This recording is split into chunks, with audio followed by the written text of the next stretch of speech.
कैसे हो प्यारे बच्चों। मैं इंजीनियर गोविंद अत्री एक बार फिर आपका स्वागत करता हूं। प्यारे बच्चों, अगर आप 4th क्लास से 8th क्लास के बीच में हो और सैनिक स्कूल, आरएमएस, आरआईएमसी और नवोदय विद्यालय की तैयारी कर रहे हो तो ये वीडियो बिल्कुल भी स्किप मत करना। ये वीडियो आपके लिए बहुत ज्यादा इंपॉर्टेंट होने वाली है, क्योंकि इस वीडियो में मैं आज से एक सीरीज स्टार्ट करने जा रहा हूं। ये सीरीज होगी आपके जितने ग्रामर के टॉपिक्स हैं, यानी जो सैनिक स्कूल में जिस पैटर्न पे टेस्ट आता है, फाइनल एग्जाम आता है, उसी सेम पैटर्न पे मैं इंग्लिश की क्लास लेके आया हूं। हर एक टॉपिक को कवर करेंगे हम। कवर इन द सेंस, मैंने अपनी इस क्लास में हर एक टॉपिक से 2 या 3 नंबर के क्वेश्चन डाले हैं। जैसे फॉर एग्जांपल आर्टिकल्स से 2 या 3 क्वेश्चन है, मतलब जो फाइनल बेसिस पे जिस पैटर्न पे क्वेश्चन एग्जामिनर फाइनल में डालता है, ऐसे ही मैंने यहाँ पे मॉक टेस्ट के रूप में यहाँ पे इसको तैयार किया है। ठीक है ना। ये एक तरह से मॉक टेस्ट है जो कि मैं साथ में आपके सोल्व करवाऊंगा। सबसे पहले मैं टर्न दूंगा आपको सोल्व करके देखना है क्वेश्चन, उसके बाद मैं इसको सोल्व करवाता हूं। ठीक है ना। तो यहाँ पे मैंने लगभग सारे जो है ग्रामर के टॉपिक्स को कवर किया है। उसमें एक जो पैसेज आता है जो कि 5 नंबर का होता है, फॉलो अप क्वेश्चन 5 होते हैं, वो 5 के 5 आपको करने होते हैं। तो ये भी मैं लेके आया हूं ताकि आपके पैसेज जो कॉम्प्रीहेंशन है उसकी प्रैक्टिस भी आपकी हो जाए। ठीक है। वैसे जो हमारा सिलेबस चला हुआ है अपने एक टॉपिक वाइज, वो तो चलता ही रहेगा, बट मैं कोशिश करूंगा कि बीच बीच में इस टाइप की वीडियो भी लेके आऊं। चलो आज हम इस वीडियो को स्टार्ट करते हैं। पेन कॉपी लेके बैठना बेटा, ठीक है ना। तो हम स्टार्ट करते हैं भाई। आपके सामने है पहला क्वेश्चन, ये वाला। ये क्वेश्चन कहां से है बेटा? ये क्वेश्चन आपका टेंस से है, वर्ब से है। आपको देखना है यहाँ पे कौन सा टेंस लगेगा या फिर इन द सेंस कौन सी वर्ब यहाँ पे यूज होगी। देखो इसने दे रखा है if he dash hard he will pass the examination. देखो बच्चे, जब सेंटेंस इतना लंबा हो और बीच में मान लिया कोई भी कोमा आ जाए और कोई एक कंजंक्शन यूज की हो, जैसे यहां पे इफ क्या है, इफ यहां पे कंजंक्शन है। क्या है भाई? कंजंक्शन है। ठीक है। अब यहां पे इफ इसने कंजंक्शन यूज की है, ये कोमा लगा दिया, तो इसका मतलब यहां पे 2 क्लोज है। इस सेंटेंस के क्लोज है 2। ये है क्लोज नंबर 2, मान लिया, इसको नेम देते हैं हम। और ये वाला यहां से लेके यहां तक है क्लोज नंबर 1। ठीक है। अब 2 क्लोज को जोड़ने के लिए कंजंक्शन यूज होती है। यहां पे पहले यानी इफ जो है स्टार्टिंग में ही कंजंक्शन यूज हो गई। इस पैटर्न पे बेस है ये क्वेश्चन। तो आप थोड़ा सा ट्राई करो और मेरे को बताओ कि इसमें कौन सा ऑप्शन आपका सही रहेगा। ठीक है ना। तो सबसे पहले आप ट्राई करो इसको सोल्व करने की। If he dash hard he will pass the examination. They are given 4 options in front of you. Worked, the second one is works, working and has worked. तो कौन सा ऑप्शन आपके हिसाब से यहाँ पे सही हो जाएगा? वेरी गुड, अपने आप से यहाँ पे करो और साथ साथ में कमेंट करो बेटा। ठीक है। तो मैं एक बात बता देता हूँ आपको, यहाँ पे ये 2 क्लोज है। अगर आपके किसी क्लोज की जो स्टार्टिंग है इफ से हो, या फिर व्हेन हो, या फिर एज सून एज हो, एज सून एज दे रखा हो, ठीक है ना, और उसके बाद ये क्लोज हो और उसके बाद नेक्स्ट क्लोज हो, तो ये 1 क्लोज है और ये सेकंड क्लोज है। ठीक है ना। तो भाई इनके जस्ट बाद वाला जो क्लोज होगा ना, वो हमेशा प्रेजेंट इंडेफिनिट टेंस में आएगा, यानी वहां पे वर्ब की फर्स्ट फॉर्म आएगी, और दूसरे वाले में विल या फिर शैल आएगा और उसके बाद वर्ब की फर्स्ट फॉर्म आएगी। मतलब क्या है कि यहां पे प्रेजेंट इंडेफिनिट टेंस का यूज होगा और यहां पे फ्यूचर इंडेफिनिट टेंस का यूज होगा। आपको ध्यान क्या रखना है कि भाई कंजंक्शन के जस्ट बाद वाला जो क्लोज होगा वहां पे प्रेजेंट इंडेफिनिट टेंस ही यूज होगा और दूसरे वाले में फ्यूचर इंडेफिनिट होगा। इतनी बात समझ में आई? अब इसको देख के आप देखो, यहां पे इफ आया है तो ये वाला इसमें क्या यूज हो सकता है, और यहां पे विल है और उसके बाद पास क्या है, वर्ब की फर्स्ट फॉर्म। तो ये वाला जो पैटर्न है तो ये शो कर रहा है, और इस पैटर्न में आपको क्या करना है भाई, फर्स्ट फॉर्म लगानी है। अब मेरे को ये बताओ इसमें से फर्स्ट फॉर्म कौन सी है बच्चे? ये वर्क तो सेकंड फॉर्म है, पास्ट इंडेफिनिट टेंस में आएगी। वर्किंग जो है आईएनजी फॉर्म है, फोर्थ फॉर्म बोलते हैं, कॉन्टिन्यूअस टेंस में आएगा। हैज वर्कड जो है, हैज के बाद थर्ड फॉर्म है वर्कड, जो कि परफेक्ट टेंस में आएगी। ठीक है ना। तो यहाँ पे वर्क्स जो है वो फर्स्ट फॉर्म है, ये वाली जो है वो फर्स्ट फॉर्म है। अच्छा, इसमें वर्क में एस क्यों लगा? क्योंकि यहाँ पे सब्जेक्ट था ही, और ही क्या होता है भाई, सिंगुलर सब्जेक्ट होता है। तो यहाँ पे वर्क्स आएगा बेटा। क्या आएगा? वर्क्स आएगा, यानी ये हो जाएगा इफ ही वर्क्स हार्ड, अगर वो मेहनत करेगा ही विल पास द एग्जामिनेशन, वो एग्जाम को पास कर देगा। तो इस टाइप के सेंटेंस में आपको ये याद रखना है कि भाई दूसरा क्लोज अगर फ्यूचर इंडेफिनेट में दे रखा है तो पहला क्लोज किस में आएगा भाई, प्रेजेंट इंडेफिनेट में आएगा। अगर सेंटेंस की शुरुआत किससे हो रही है भाई, इफ, व्हेन और एज सून एज से हो रही है। ठीक है, चलिए नेक्स्ट क्वेश्चन पे चलते बेटा। नेक्स्ट क्वेश्चन आपके सामने ये वाला, the train dash before we reach the station. अब ये भी टेंस से रिलेटेड, वर्ब से रिलेटेड जो है ये क्वेश्चन आपके सामने है। अब इसमें भी क्या याद रखना है बच्चों आपको, अगर आपको दे रखा है बिफोर, ठीक है, बिफोर दे रखा है, बिफोर से पहले आपको लगाना है हैड प्लस वर्ब की थर्ड फॉर्म, और बिफोर के बाद आपको लगाना है सेकंड फॉर्म। ठीक है ना, यानी बिफोर से पहले आएगा पास्ट परफेक्ट टेंस और बिफोर के बाद आएगा पास्ट इंडेफिनिट टेंस। यहां पे देखो बिफोर आया है, बिफोर एक कंजंक्शन के रूप में आया है, तो यहां पे रीच्ड क्या है, वर्ब की सेकंड फॉर्म। तो बिफोर से पहले क्या लगाओगे, हैड प्लस में वर्ब की थर्ड फॉर्म। अब ऑप्शन में देखो हैड प्लस वर्ब की थर्ड फॉर्म कौन सा है, यहाँ पे बी ऑप्शन बेटा सही हो जाएगा आपका, बी ऑप्शन जो कि रिक्वायरमेंट को पूरा कर रहा है, यानी यहां आएगा हैड प्लस वर्ब की थर्ड फॉर्म, यानी the train had left before we reach the station. Station पर पहुंचने से पहले ट्रेन जा चुकी थी। आ रही है बातें समझ में? ये तो होगी रटने की बात कि भाई बिफोर आए तो बिफोर से पहले ये लगाओ और बिफोर के बाद ये लगाओ। लेकिन अगर इसको समझने की बात है तो बेटा जो काम पहले होगा, यहां पे देखो पास्ट के दो कार्य हो रहे हैं, ठीक है ना, दो एक्शन पास्ट के हो रहे हैं यहां पे, एक तो ट्रेन का छूटना यानी जाना, और एक हमारा जो है स्टेशन पर पहुंचना। तो जो काम पहले होगा वो आएगा हैड प्लस में वर्ब की थर्ड फॉर्म यानी पास्ट परफेक्ट में, और जो कार्य बाद में होगा वो वर्ब की सेकंड फॉर्म के रूप में आएगा। ठीक है ना, तो यहां पे क्या है भाई, ट्रेन पहले जा चुकी है और हम स्टेशन पर बाद में पहुंचे हैं, तो पहले वाला काम किस में होगा, हैड प्लस में वर्ब की थर्ड फॉर्म, और बाद वाला किस में होगा, पास्ट इंडेफिनिट में होगा। इतनी बात समझ में आई? ऐसे ही अगर यहां पे आपको दे रखा है कि भाई आफ्टर, क्या दे रखा है बच्चे, आफ्टर, तो ये कंडीशन उल्टी हो जाएगी, यानी आफ्टर दे रखा है तो आफ्टर के बाद हैड प्लस वर्ब की थर्ड फॉर्म, और आफ्टर से पहले वर्ब की सेकंड फॉर्म, यानी आफ्टर से पहले आएगा पास्ट इंडेफिनिट टेंस और आफ्टर के बाद आएगा पास्ट परफेक्ट टेंस, यानी हैड प्लस में वर्ब की थर्ड फॉर्म। ठीक है बच्चे, इसको रट लो, समझ लो, आप पे डिपेंड करता है क्या करोगे। मैंने दोनों तरीके से आपको बता दिया, तो यहां पे बी ऑप्शन आपका सही होने वाला है। ठीक है, तो नेक्स्ट क्वेश्चन पे चलते हैं बेटा। नेक्स्ट क्वेश्चन आपके सामने ये वाला, but the next month they dash the project. Tense का क्वेश्चन है बेटा, यहां पे भी आपको वर्ब की फॉर्म ही भरनी है, कौन सी भरोगे? याद रखना बेटा, अगर आपको दे रखा है कहीं पे भी, क्या दे रखा है भाई, अगर आपको दे रखा है by the time, by the time, ठीक है, अब बाय द टाइम में क्या होगा कि भाई बाय नेक्स्ट मंडे दे दिया, ठीक है, बाय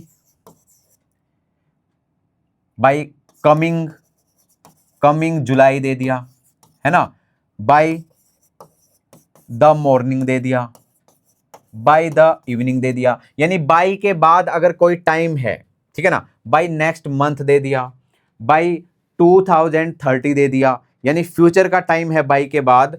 तो याद रखना बच्चों, ऐसे ऐसे सेंटेंस में फिलिंग द ब्लैंक्स में हमेशा फ्यूचर परफेक्ट टेंस आएगा। कौन सा टेंस आएगा, फ्यूचर परफेक्ट टेंस आएगा।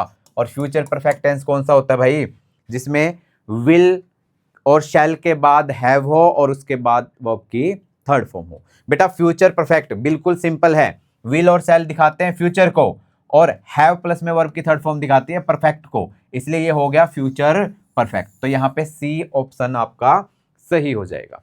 अरे बात समझ में आ रही है? बाय द टाइम आए, बाय द मॉर्निंग आए, बाय द इवनिंग आए, बाय द नेक्स्ट वीक आए, बाय द नेक्स्ट मंथ आए, बाय द नेक्स्ट ईयर आए, बाय द कमिंग ईयर आए, बाय 2030 आए, बाय 2028 आए, इस टाइप का अगर आ रहा है तो वहां पे future tense, future perfect tense का प्रयोग किया जाएगा। आ रही है बातें समझ में? बेटा ये सारी बातें एग्जाम ओरिएंटेड है, ये सारे के सारे जितने भी यहाँ पे एग्जाम्पल लिए गए हैं ये प्रीवियस ईयर क्वेश्चन पेपर से उठा के लिए गए हैं, ठीक है ना, यानी आपके पेपर का, आपके एग्जाम का एग्जैक्ट पैटर्न यहाँ पे यूज किया गया। यही बार बार बदल बदल के एग्जामिनर जो है आपके फाइनल एग्जाम में देता रहता है। तो इनको अच्छे से कर लेना, ठीक है भाई। रूल सेम रहेंगे, स्टेटमेंट बदलती रहती है एग्जाम में, ठीक है। तो इसको नोट करो एक बार जो भी मैंने लिखा है यहाँ पे। और चलो नेक्स्ट क्वेश्चन चलते हैं बेटा। ही इज डैश ऑनेस्ट ऑफिसर। ये बेटा जो क्वेश्चन है ये है आर्टिकल से, ठीक है ना। यहाँ पे आर्टिकल भरना है आपको। कौन कौन से होते हैं आर्टिकल भाई? ए एन और द आर्टिकल होते हैं ना। तो बेटा यहाँ पे देखो, यहाँ पे ऑनेस्ट ऑफिसर है, ठीक है ना। ऑनेस्ट को कैसे लिखते हैं? ऑनेस्ट, ऑनेस्ट, ठीक है। तो इसकी अगर हम साउंड की बात करेंगे तो आ से आ रही है, यानी इसकी वावल साउंड है पुत्र। कौन सी साउंड है भाई? वावल साउंड है। क्यों? क्योंकि आ रहे हैं। अच्छा, हिंदी में एक थोड़ा सा हम क्लू लेते हैं इस बात से। क्या है भाई? अगर ए से एह तक जो वर्ड है, जो आपका वर्ड गिवन है फिलिंग द ब्लैंक्स के जस्ट बाद, अगर उसकी प्रोनाउंसिएशन ए से एह के बीच में आ रही है तो इसका मतलब वहां पे एन लगेगा। क्यों लगेगा? क्योंकि भाई वो वावल साउंड है। कौन सी साउंड होगी बच्चा? वावल साउंड होगी। अगर यहां पे दिया गया है कै से गे तक, इसका मतलब क्या होगा भाई? वहां पे ए का यूज होगा। और क्यों होगा ए का यूज? क्योंकि वो कॉन्सोनेंट साउंड है, कॉन्सोनेंट साउंड है। इतनी बात समझ में आ गई बेटा। तो यहां पे ऑनेस्ट में वावल साउंड आई, इसी कारण यहां पे बी ऑप्शन आपका सही हो जाएगा बच्चों। कौन सा ऑप्शन सही हो जाएगा भाई? बी ऑप्शन आपका सही हो जाएगा। कर लोगे? वेरी गुड, बहुत अच्छे। नेक्स्ट क्वेश्चन पे चलते हैं बच्चे। नेक्स्ट क्वेश्चन करो भाई। एक तो अपनी पेन और कॉपी लेके बैठा करो भी सारे के सारे, ठीक है ना।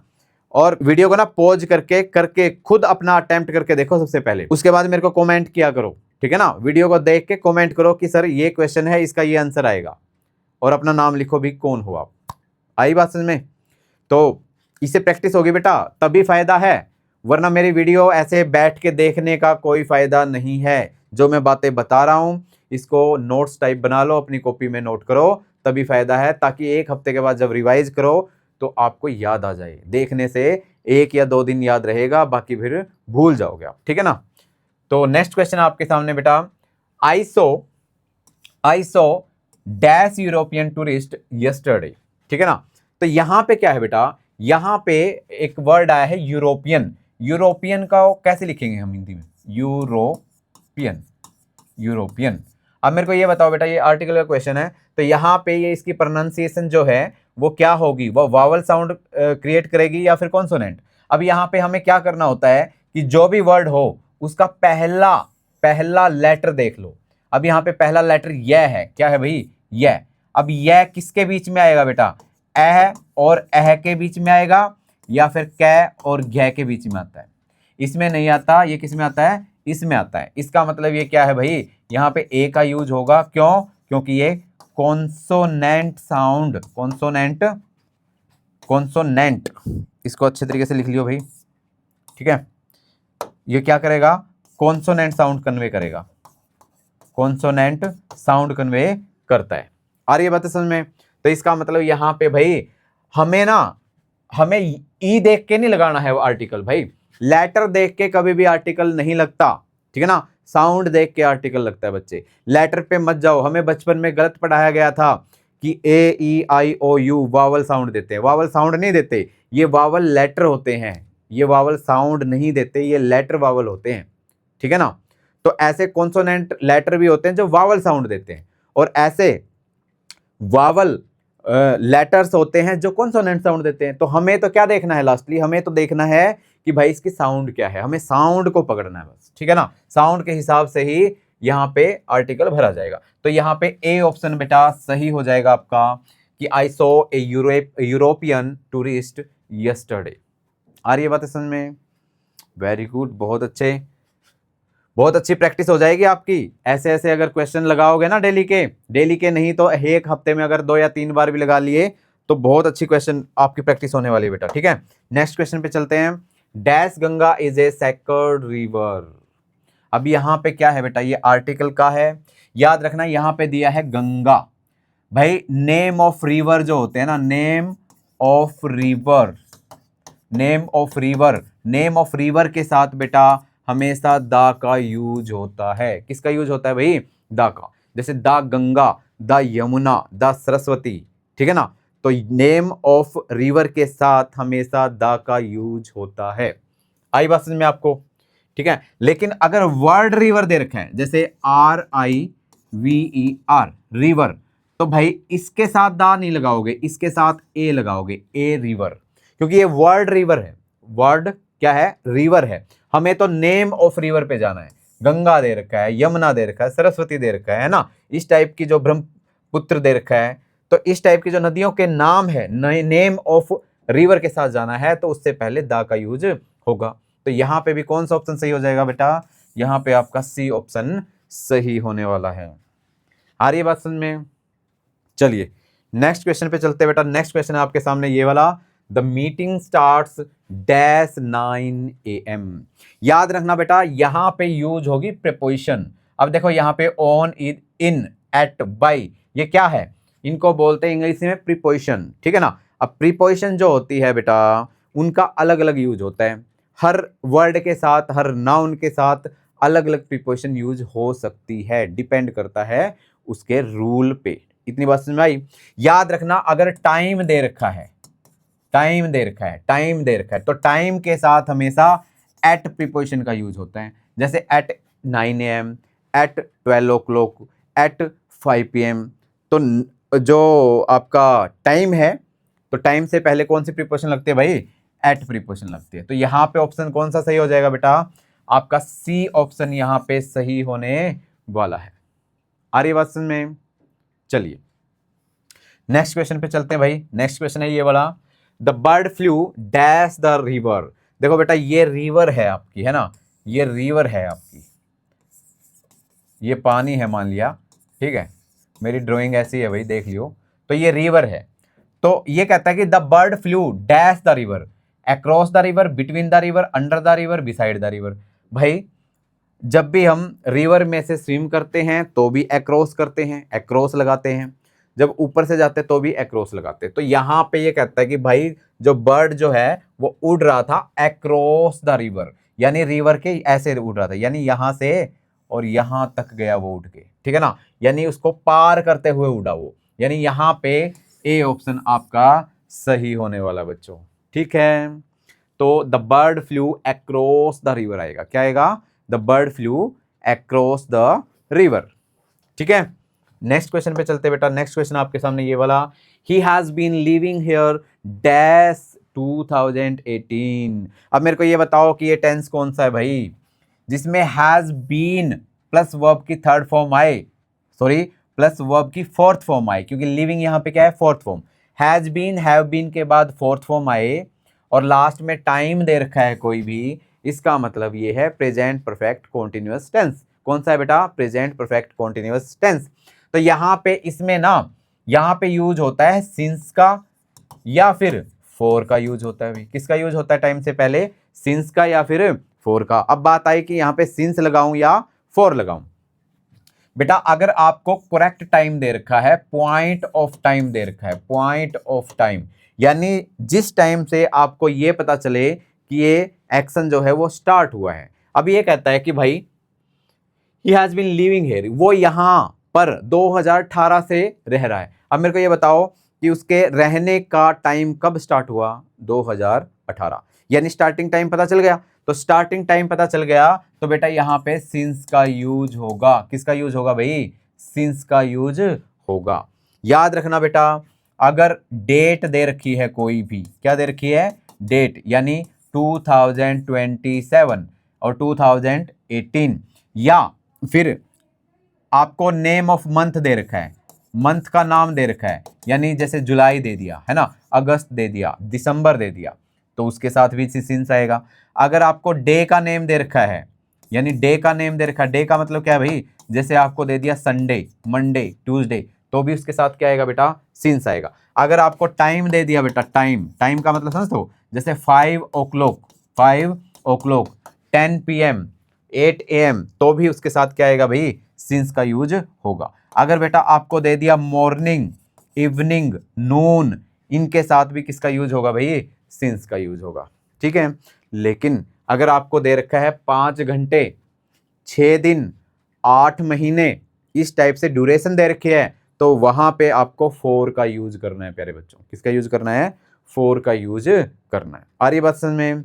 हमारे घर में कैलेंडर होता है कि नहीं होता है? सबके घर में कैलेंडर है ना। अब जो कैलेंडर है बेटा, कैलेंडर में जितनी सारी चीजें होती है ना, उन सभी चीजों के साथ सिंस का यूज होता है। अब देखो घर में कैलेंडर है, कैलेंडर में क्या क्या होता है? सबसे पहले तो वो साल होती है जिस साल का कैलेंडर है। जैसे अब आपके घर में 2006 का 2026 का जो है वो कैलेंडर है, तो 2026 आएगा तो सिंस आएगा। आई बात समझ में? उसमें क्या क्या होता है भाई? नेम ऑफ मंथ होता है, नेम ऑफ डेज होता है, हॉलीडेज होते हैं कि नहीं होते? छुट्टी फेस्टिवल्स होते हैं, है ना। तो उन सभी के साथ क्या आता है बेटा? सिंस का यूज होता है। आ रही बात समझ में? तो यहां पे भी कौन सा ऑप्शन सही हो जाएगा आपका? बी ऑप्शन आपका सही होने वाला है। ठीक है, ठीक है बेटा। तो नेक्स्ट क्वेश्चन पे चलते हैं। नेक्स्ट क्वेश्चन है आपका ये वाला। भी पॉज कर लिया करो इस वीडियो को, जैसे ही मैं थोड़ा सा दूर हटता हूं स्क्रीन से तो पॉज कर लिया करो और उसके बाद अपनी कॉपी में उतार लिया करो। ठीक है, देखो next, choose the correctly spelled word. अब इसमें से ऐसा वर्ड बताना है जिसकी स्पेलिंग सही है। देखो आपको बेटा स्पेलिंग करेक्शन का भी एक क्वेश्चन होता है, बहुत इंपॉर्टेंट है, हर बार पूछा जाता है, हर एग्जाम में पूछा जाता है। ठीक है, तो यहाँ पे 4 ऑप्शन गिवन मिलेंगे आपको, चारों में से 3 तो मिलेंगे गलत और 1 मिलेगा सही। ठीक है ना, 3 ऑप्शन आपको गलत मिलेंगे और 1 मिलेगा सही। तो देखते हैं यहाँ पे सही वाला कौन सा है बेटा। प्रिविलेज, प्रिविलेज का पहले मतलब बताओ, मतलब क्या होता है? प्रिविलेज का मतलब होता है भाई विशेषाधिकार या एडवांटेज, या किसी विशेष व्यक्ति या किसी चीज को एक अलग से लाभ दे दिया जाए, अलग से अधिकार दे दिया जाए, अलग से फायदा दे दिया जाए, विशेषाधिकार जिसको बोलते हैं। ठीक है ना, तो उसको प्रिविलेज बोलते हैं। अब प्रिविलेज में बेटा याद रखना कभी भी डी नहीं आता बीच में। आई बात में? कभी भी प्रिविलेज, प्रिविलेज में क्या नहीं आता उसकी स्पेलिंग भाई? देखो यहाँ पे प्रिविलेज की स्पेलिंग ये वाली होगी बेटा, सही ये वाली होगी, याद कर लेना। Privilege, LEGE, privilege, PRIVILEGE, privilege. ठीक है, प्रिविलेज का मतलब क्या होता है भाई? विशेषाधिकार, विशेषाधिकार, विशेषाधिकार। ठीक है ना, किसी को फायदा देना, विशेषाधिकार देना, उसको क्या कहते हैं? प्रिविलेज कहते हैं। आ रही बात समझ में? तो बी ऑप्शन बेटा यहाँ पे आपका सही होने वाला है। ठीक है, नेक्स्ट क्वेश्चन पे चलते हैं भाई। नेक्स्ट क्वेश्चन है आपका ये वाला। फिर आपको स्पेलिंग करेक्शन पे जाना है भाई। रिसीव की स्पेलिंग पूछ रहा है। रिसीव की स्पेलिंग बिल्कुल आसान है बेटा, RECEIVE, रिसीव, RECEIVE। देखो कहाँ पे कौन सा स्पेलिंग सही है इसमें से? बी ऑप्शन बेटा आपका सही है। ये रिसीव की स्पेलिंग जो है ये वाली हो जाएगी। ठीक है, नेक्स्ट क्वेश्चन पे चलते हैं भाई। नेक्स्ट क्वेश्चन है आपका ये वाला सामने। The synonym of diligent. देखो बेटा डिलीजेंट का मतलब क्या होता है? डिलीजेंट का मतलब वो होता है जो कि बहुत ज्यादा मेहनती होता है, मेहनती पर्सन होता है ना, बहुत ज्यादा मेहनती होता है, कठोर मेहनत करने वाला, डिलीजेंट बोलते हैं उसको। तो लेजी तो नहीं हुआ, केयरलेस भी नहीं हुआ, वीक भी नहीं हुआ, तो हार्ड वर्किंग हो गया बेटा। क्या हो गया? Hard working. तो बी ऑप्शन बेटा ये आपका यहाँ पे सही होने वाला है। आ रही है बातें समझ में? बहुत अच्छे। तो डिलीजेंट का मतलब आज से क्या याद रखोगे भाई? मेहनती होता है, हार्ड वर्किंग होता है ना, हार्ड वर्किंग को डिलीजेंट बोलते हैं। ठीक है, तो आपका बी ऑप्शन बेटा सही हो जाएगा। नेक्स्ट क्वेश्चन पे चलते हैं। नेक्स्ट क्वेश्चन है ये वाला, सिनोनिम ऑफ एंशिएंट। देखो बेटा एंशिएंट का मतलब क्या है? एंशिएंट, एंशिएंट का मतलब होता है पुराना, पुराना, बहुत पुराना होता है, उसको कहते हैं एंशिएंट। अब यहाँ पे सिनोनिम बताना बेटा। मॉडर्न तो नया होता है, यंग भी नया होता है भाई, फ्रेश भी नया होता है। इसका मतलब यहाँ पे बी ऑप्शन यानी ओल्ड यहाँ पे सही हो जाएगा। ओल्ड को हम एंशिएंट बोलते हैं। आ रही बात में? कई बार एंशिएंट जो है क्वेश्चन जो है बेटा वो स्पेलिंग करेक्शन में भी आ जाता है। स्पेलिंग करेक्शन में भी, स्पेलिंग करेक्शन में भी क्या पूछ लेता है वो पूछ लेता है एंशिएंट की करेक्ट स्पेलिंग। तो क्या हो जाएगी प्यारे बच्चों? एंशिएंट की स्पेलिंग क्या हो जाएगी भाई? ANCIENT, ancient. ठीक है, कर लोगे? बहुत अच्छे। तो नेक्स्ट क्वेश्चन पे चलते हैं बेटा। नेक्स्ट क्वेश्चन है आपके सामने ये वाला, सिनोनिम ऑफ जनरियस। जनरियस का मतलब क्या होता है बेटा? जनरियस का मतलब होता है दयालु, दयालु। जनरियस का मतलब क्या होता है भाई? जनरियस का मतलब होता है दयालु। ठीक है, और इसकी स्पेलिंग भी अच्छे से याद कर लेना, GENEROUS। तो जो दयालु है इसका सिनोनिम क्या हो सकता है, बताओ मेरे को, बताओ। बिल्कुल आसान है बेटा। क्रूअल तो नहीं होता, क्रूअल क्रूअल नहीं होता, ठीक है, निर्दयी होता है वो तो। सेल्फिश नहीं होता भाई, प्राउड नहीं होता, तो क्या हो जाएगा, काइंड हार्टेड हो जाएगा बेटा। क्या हो जाएगा बेटा, काइंड हार्टेड हो जाएगा। जनरस का मतलब हो जाएगा काइंड हार्टेड, दयालु, ठीक है। नेक्स्ट क्वेश्चन पे चलते हैं बाबूजी। नेक्स्ट क्वेश्चन आपके सामने, एंटोनिम ऑफ स्कार्स। देखो बेटा, आपने कई बार जो है ये सुना होगा वर्ड स्कार्सिटी। स्कार्सिटी का मतलब क्या होता है, स्कार्सिटी का मतलब होता है बहुत ज़्यादा कमी हो जाना किसी चीज़ में। जैसे कई बार न्यूज़ में आता है देश में इस चीज़ की स्कार्सिटी है, इसका मतलब क्या है, बहुत बड़े लेवल पे इस चीज़ की कमी है। तो भाई स्कार्स का मतलब क्या होता है, कमी होती है बेटा। क्या होता है भाई, कमी होती है, किसी चीज़ का कम होना होता है। तो आपको ना यहाँ पे सिनोनिम नहीं बताना है। अगर ये सिनोनिम होता तो अलग मीनिंग होता। यहाँ पे आपसे पूछ रखा है एंटोनिम, यानी कमी का उल्टा क्या होता है, कमी का होता है उल्टा जो चीज भरपूर मात्रा में हो, बहुत ज्यादा क्वांटिटी में हो, उसको हम क्या कहेंगे भाई, उसको क्या कहेंगे, उसको स्कार्स का एंटोनिम कहेंगे। अब मेरे को ये बताओ, इनमें से कौन से वर्ड का मतलब ये है जो ये कन्वे करे कि भाई इसका मतलब है ज्यादा। अब यहाँ पे वर्ड है बेटा प्लेंटी। प्लेंटी वर्ड का मतलब क्या होता है, प्लेंटी वर्ड का मतलब होता है जो चीज ज्यादा हो, भरपूर मात्रा में हो, ज्यादा मात्रा में हो, ज्यादा क्वांटिटी में हो, ठीक है। तो प्लेंटी हो गया स्कार्स का एंटोनिम, कर लोगे। नेक्स्ट क्वेश्चन पे चलते हैं बेटा। नेक्स्ट क्वेश्चन है आपके सामने, एंटोनिम ऑफ विक्ट्री। विक्ट्री यानी जीत। विक्ट्री का मतलब क्या होता है भाई, विक्ट्री का मतलब भाई जीत होता है, सफलता मिलना होता है ना, जीत होता है। तो इसका एंटोनिम क्या हो गया, हार। तो हार की इंग्लिश क्या होगी बेटा, हार की इंग्लिश होगी डिफीट। ट्रम्फ का मतलब भी जीत होता है भाई, ट्रम्फ का मतलब भी क्या होता है, जीत होता है। सक्सेस का मतलब भी जीत है बेटा, विन का मतलब भी जीत है ना। लेकिन एंटोनिम क्या है यहाँ पे, एंटोनिम है डिफीट। तो डिफीट का मतलब क्या होगा भाई, डिफीट का मतलब होगा हार। डिफीट का मतलब क्या होगा, मैं अच्छे तरीके से लिख देता हूँ बेटा इसको, ठीक है, ताकि आप कंफ्यूज ना हो। तो इसका मतलब क्या होता है भाई, हार होता है, ठीक है, डिफीट हार। नेक्स्ट क्वेश्चन पे चलते हैं बाबू। नेक्स्ट क्वेश्चन है ये आपके सामने, hit the nail on the head means. अब ये ईडियम एंड फ्रेजेज है बेटा। ईडियम एंड फ्रेजेज भी बहुत जो है एग्जामिनेशंस में पूछे जाते हैं अक्सर। जैसे अगर मैं सैनिक स्कूल की, मिलिट्री स्कूल की बात करूं तो भाई 2 या 3 क्वेश्चन या कम से कम 1 क्वेश्चन तो पक्का आता है, ठीक है ना, ईडियम एंड फ्रेजेस से।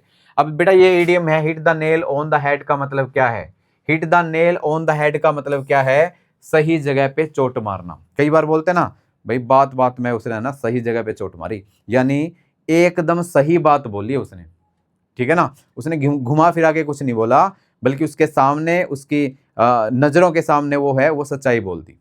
तो वो होता है hit the nail on the head. तो ये बी ऑप्शन बेटा यहाँ पे सही हो जाएगा। मतलब क्या है, से एग्जैक्टली द राइट थिंग, मतलब वही बात बोलना जो बात वहां पे जायज है, ठीक है, तो इसको कहते हैं, ठीक है।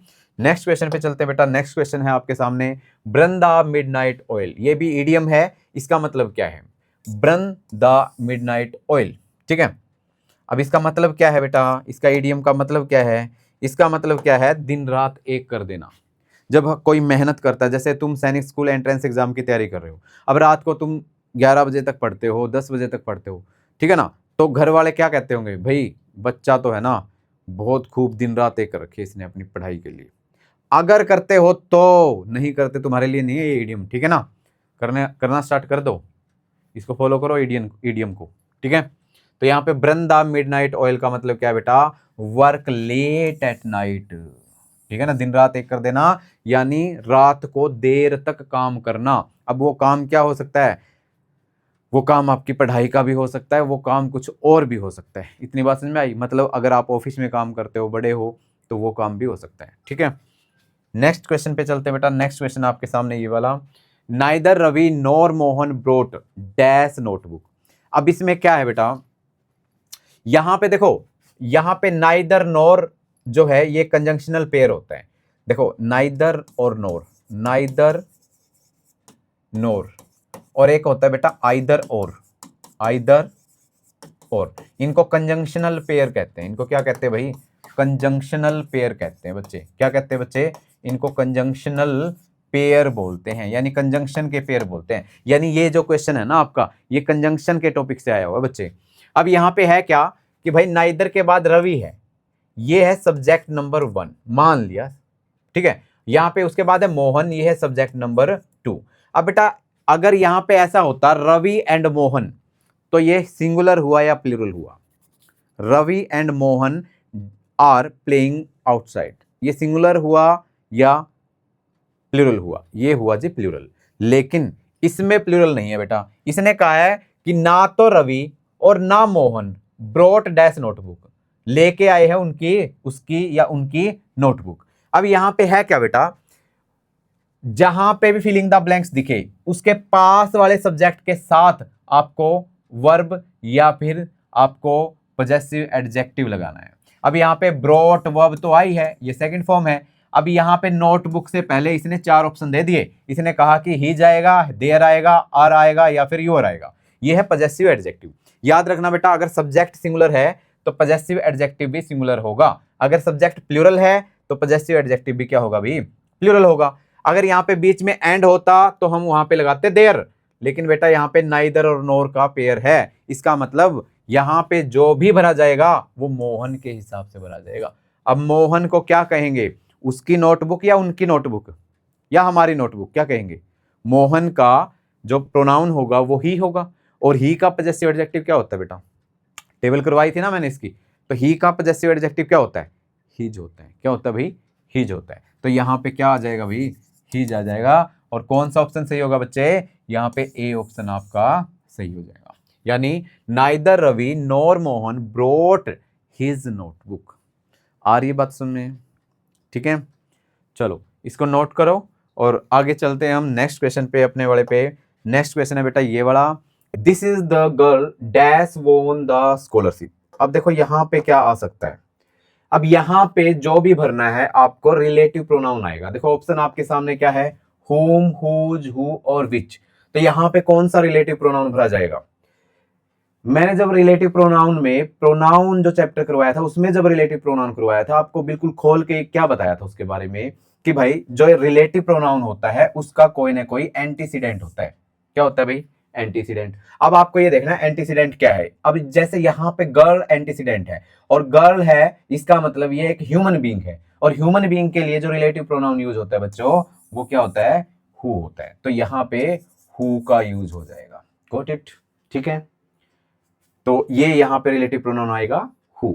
ओके, तो नेक्स्ट क्वेश्चन पे चलते बच्चों। तो इसका सी ऑप्शन आ गया। नेक्स्ट क्वेश्चन आपके सामने ये वाला, विच sentence contains an abstract noun. देखो आपको इन सेंटेंसेज में आपको क्या करना है, नाउन को आइडेंटिफाई करना है। अब नाउन होते हैं जी 5 प्रकार के, मैंने बताया आपको, है ना? Proper noun, common noun, material noun, abstract noun और कलेक्टिव नाउन। ठीक है, तो यहां पे एब्स्ट्रैक्ट नाउन को आइडेंटिफाई करना है। अब एब्स्ट्रैक्ट नाउन क्या होता है? जो ऐसा नाउन जिसको हम ना टच कर सकते और सिर्फ इसको क्या कर सकते हैं, हम फील कर सकते हैं। ठीक है ना देख सकते हैं, ना टच कर सकते हैं, सिर्फ फील कर सकते हैं। अब देखो डॉग है कॉमन नाउन, ऑनेस्टी क्या है, दिल्ली है प्रॉपर नाउन, बॉयज है कॉमन नाउन। तो ये जो ऑनेस्टी है ना बच्चे, ये ऑनेस्टी क्या है, ये एब्स्ट्रैक्ट नाउन है, क्योंकि ऑनेस्टी कभी भी देखी नहीं जाती, उसको हम टच नहीं कर सकते, सिर्फ उसको महसूस कर सकते हैं। ठीक है बात? तो यहां पे honesty will be abstract noun. Okay, तो नेक्स्ट क्वेश्चन पे चलते हैं बेटा। नेक्स्ट क्वेश्चन है आपके सामने ये वाला, which is a collective noun. आपको आइडेंटिफाई करना है इनमें से कलेक्टिव नाउन कौन सा है। देखो सोल्जर है, अकेले की बात करके कॉमन नाउन होता है ये, मैन कॉमन नाउन बेटा, और ऑफिसर भी क्या है यहाँ पे कॉमन नाउन है। लेकिन if we talk about army, it is the collection of soldiers. ठीक है ना, सोल्जर्स के ग्रुप को, उसके कलेक्शन को हम आर्मी बोलते हैं। तो यहां पे जो कलेक्टिव नाउन क्या हो जाएगा, आर्मी हो जाएगा। बहुत इजी क्वेश्चन है बेटा। नेक्स्ट क्वेश्चन पे चलते हैं। नेक्स्ट क्वेश्चन है आपके सामने ये वाला, विच sentence has a proper noun. अब आपको आइडेंटिफाई करना है इनमें प्रॉपर नाउन कौन सा है।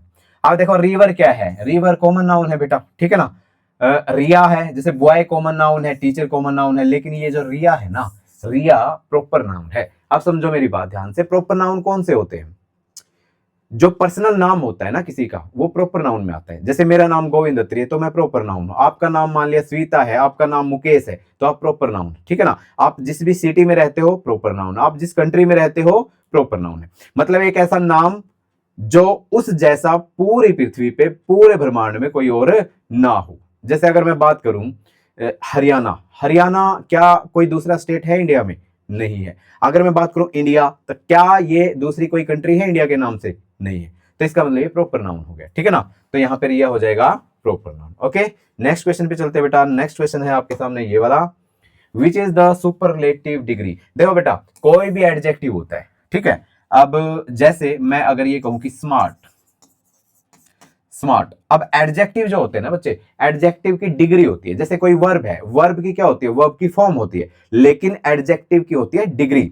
और एडजेक्टिव की डिग्री होती है बेटा तीन, एक तो पॉजिटिव डिग्री बोलते हैं, और एक होती है कंपैरेटिव डिग्री। जैसे स्मार्ट का स्मार्टर हो जाएगा, है ना। और एक सुपरलेटिव डिग्री है, इसका क्या हो जाएगा? स्मार्टेस्ट, ठीक है। तो डिग्री कितनी होती है बच्चे?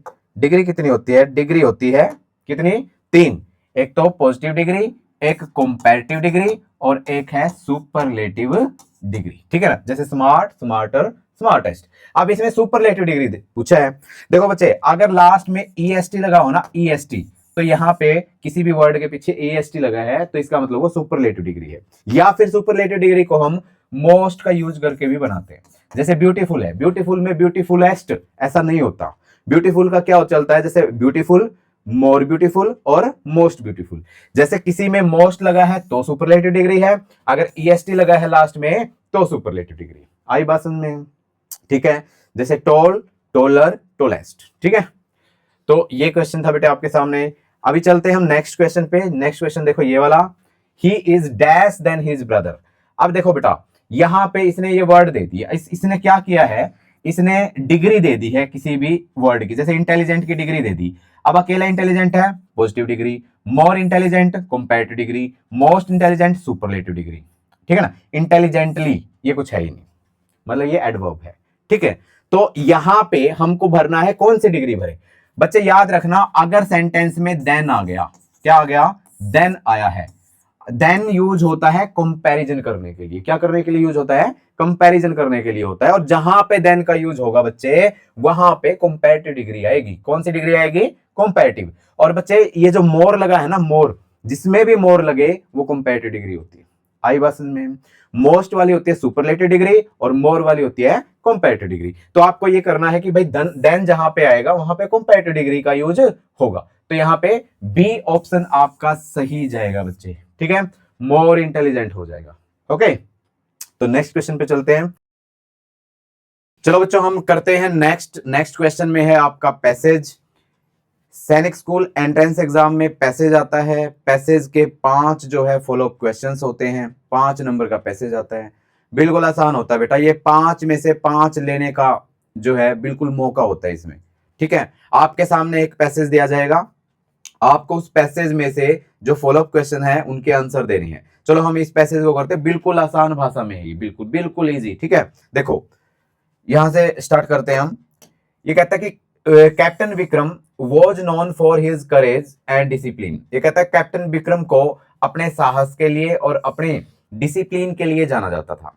ही always motivated his team to work together. वो हमेशा अपनी टीम को एक साथ काम करने के लिए क्या करता था? मोटिवेट करता था। और वो किसके लिए जाना जाता था बेटे? वो जाना जाता था करेज और डिसिप्लिन के लिए, ठीक है। During a difficult mission he remained काम एंड मेड क्विक डिसीजंस। काम का मतलब होता है बिल्कुल शांत, ठीक है। और वो क्विक डिसीजन लेता था, मतलब कि जब भी वो डिफिकल्ट मिशन में होता था तो वो हमेशा शांत रहता था और वो बहुत तेज ही डिसीजन लिया करता था। His leadership helped everyone complete the mission successfully। यानी उसकी लीडरशिप जो है ना, लीडरशिप क्वालिटी जो है उसकी, वो हमेशा हर किसी की हेल्प किया करती थी मिशन को कंप्लीट करने में, ठीक है। अब इसके क्वेश्चंस देखते हैं कैसे होते हैं। देखो यहाँ पे ये उसी पैसेज में से फर्स्ट क्वेश्चन है। ये कहता है कि भाई captain Vikram was famous for. Captain Vikram किस लिए फेमस था बेटा? देखो किस लिए फेमस था कैप्टन विक्रम? करेज के लिए और डिसिप्लिन के लिए, यानी साहस और डिसिप्लिन के लिए वो फेमस था। तो यहाँ पे राइट आंसर क्या हो जाएगा आपका? बी होगा आपका राइट आंसर। बी में क्या दिया गया है भाई? Courage and discipline. आई बात समझ में? तो दूसरा क्वेश्चन करते हैं हम ऐसे ही। दूसरे क्वेश्चन में क्या दिया गया है, what quality help him during the mission. Mission के दौरान कौन सी उसमें ऐसी क्वालिटी थी जो उसकी हेल्प करती थी। अब देखो दोबारा से हम उस पैसेज पे जाते हैं। देखो तो कौन सी क्वालिटी है कि भाई ड्यूरिंग डिफिकल्ट मिशन ये क्या रहता था, काम एंड क्विक डिसीजन लेता था। ये बिल्कुल काम रहता था यानी शांत रहता था और क्विक डिसीजन लेता था। ठीक है, तो इसमें हम देखते हैं कि इसमें आंसर में क्या है। अब देखो ये क्वालिटी कौन सी है उसकी मिशन के दौरान, कामनेस। ये आ गई ना यहाँ पे कामनेस। कामनेस का मतलब क्या है, बिल्कुल शांत रहना, बिल्कुल शांत रहना। कई बार मिशन में क्या हो जाता है, पजल हो जाता है आदमी, है ना, और अगर स्ट्रेस होता है, पजल होता है, एंगर होता है तो डिसीजन नहीं ले पाता अच्छे। तो वो हमेशा क्या रहता था, काम रहता था, शांत रहता था। आई बात समझ में। नेक्स्ट क्वेश्चन देखते हैं। देखो what did he motivate his team to do. वो अपनी टीम को क्या करने के लिए मोटिवेट करता था। ठीक है, अब देखते हैं हम वो अपनी टीम को क्या करने के लिए मोटिवेट किया करता था। क्या करने के लिए मोटिवेट करता था भाई वो, देखो he always motivated his team to work together. वो हमेशा अपनी टीम को कैसे मोटिवेट करता था, क्या करने के लिए करता था, मिलजुल के काम करने के लिए मोटिवेट किया करता था। ठीक है, तो इसका हम आंसर ढूंढते हैं यहां पे, कौन सा ऑप्शन इसका सही मिलेगा। तो ये देखो what did he motivate his team to do, work together. क्या करने के लिए मोटिवेट करता था अपनी टीम को, मिलजुल के काम करने के लिए मोटिवेट किया करता था। ठीक है, नेक्स्ट क्वेश्चन पे चलते हैं बेटा। नेक्स्ट क्वेश्चन देखो ये वाला कि हिज लीडरशिप हेल्प्ड। उसकी लीडरशिप जो है वो किसकी सहायता करती थी, एवरीवन कंप्लीट द मिशन सहायता करती थी, ओनली हिमसेल्फ उसकी सहायता करती थी, या किसी की भी सहायता नहीं करती थी, या हिज एनिमी या उसके दुश्मन की सहायता करती थी। एक बार फिर हम उसी पे चलते हैं, उसी पेज पे बेटा, आपको ज्यादा क्लैरिटी हो जाएगी देखने में। अब देखो उसकी लीडरशिप किसकी हेल्प करती थी, देखो his leadership help everyone complete the mission successfully. हर किसी की सहायता करती थी मिशन को कंप्लीट करने के लिए, सक्सेसफुली कंप्लीट करने के लिए। ठीक है, तो कौन सा ऑप्शन आपका सही होगा बेटा, देखो एक बार कौन सा ऑप्शन सही हो जाएगा, एवरीवन कंप्लीट द मिशन, यानी उसकी जो लीडरशिप है वो हर किसी को मिशन कंप्लीट करने में सहायता करती थी। ठीक है, गॉट इट। नेक्स्ट क्वेश्चन पे चलते हैं and this one is the last question for today. The passage mainly teaches. अब ये जो पूरा पैसेज है बेटा, इससे हमें क्या शिक्षा मिलती है, ये हमें किस चीज के बारे में बताता है। देखो यहाँ पे discipline and team work lead to success, money is everything, luck is important and scholarship examination. बताओ क्या है, इस सारे सारे के सारे इस पैसेज में क्या आया है, डिसिप्लिन और टीम वर्क की बात कर रहा है, क्योंकि जो कैप्टन विक्रम है वो बहुत ज्यादा डिसिप्लिन्ड था और वो उसकी लीडरशिप में जो है अच्छे से काम हो रहा था, एक टीम वर्क के रूप में काम हो रहा था। ठीक है, तो ये ए ऑप्शन यहाँ पे सही हो जाएगा। आई बात समझ में। तो बेटा ये थी आज की वीडियो। ठीक है, यहाँ पे मैंने मेनली जो फाइनल पेपर में आपके टॉपिक आते हैं वो कवर करने की कोशिश की है। हम कोशिश करेंगे ऐसी वीडियो बार बार लेके आने की ताकि आपकी प्रैक्टिस जारी रहे, क्योंकि ऐसी वीडियो से, ऐसे टॉपिक से आपकी प्रैक्टिस हो पाएगी अच्छे से। ठीक है ना, जो फाइनल क्वेश्चन पेपर है उसकी आपकी तैयारी जो है अच्छी चलेगी इससे। ठीक है, तो बेटा मिलते हैं नेक्स्ट वीडियो में। ठीक है, एक नेक्स्ट टॉपिक और नए क्वेश्चंस के साथ। तब तक के लिए जय हिंद, जय भारत, वंदे मातरम।